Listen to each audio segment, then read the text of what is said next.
continues, not just for days, but for weeks, months, years. You cannot get rid of it. And the other continual feeling is the constant cold. Terrible cold. Sometimes I felt as if my blood circulation was slowing down. I was personally amazed at the power of endurance, because by all accounts I should have become seriously ill and died a long time ago.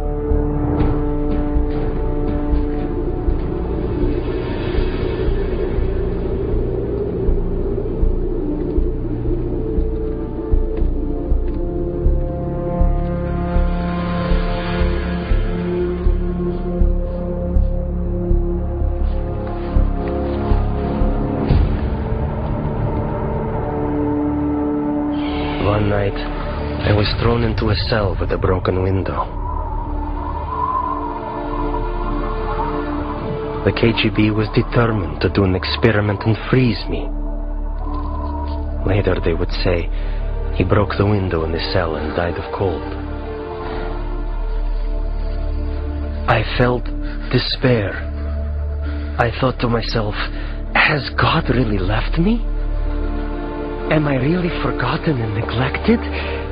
Have my years of suffering been in vain? And in my despair, I began to pray. I usually pray silently, but this time I started to appeal to God out loud. God, have you left me? My cries were bursting from a heart literally in utter despair.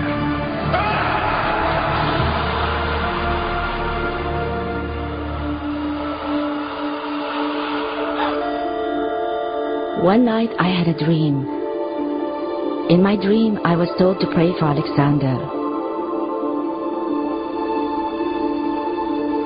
I had no idea who Alexander was. But I told my church, and we began to pray for him.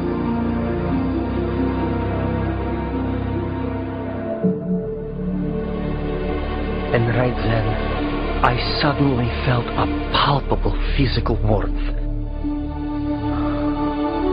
Not the kind that comes from a heater, but like when a mother draws her freezing child to her breast and warms him with her tearful breath of compassion. It was a very living, human warmth.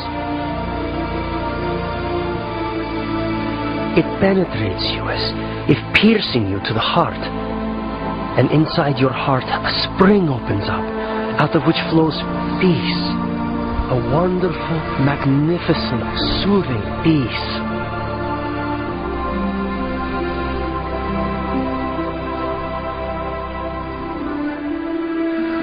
I felt a very loving, brotherly touch. Someone's caring hand touching my shoulder. I actually felt it. And this gesture represented the words, "You are not alone. You are not abandoned. We are with you. We are sharing your suffering." This warmth was the energy God gave me to feel physically the heat of prayer with my own skin, my own being. As if the prayers converted the energy of love into the energy of warmth.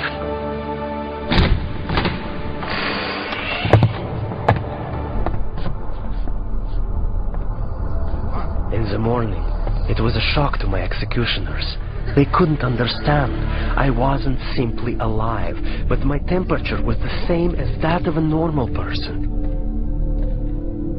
I heard the doctor explaining to my executioners in the corridor, "This is impossible.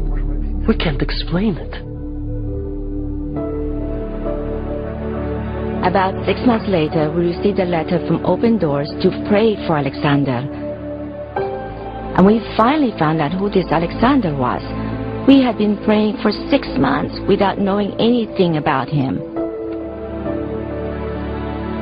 Alexander had started a Christian movement that spread across the Soviet Union.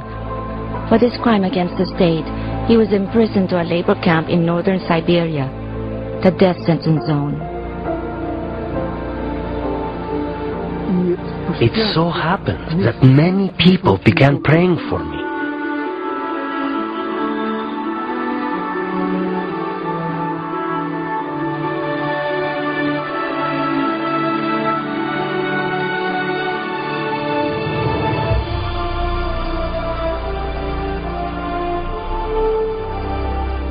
And that was exactly when they released me.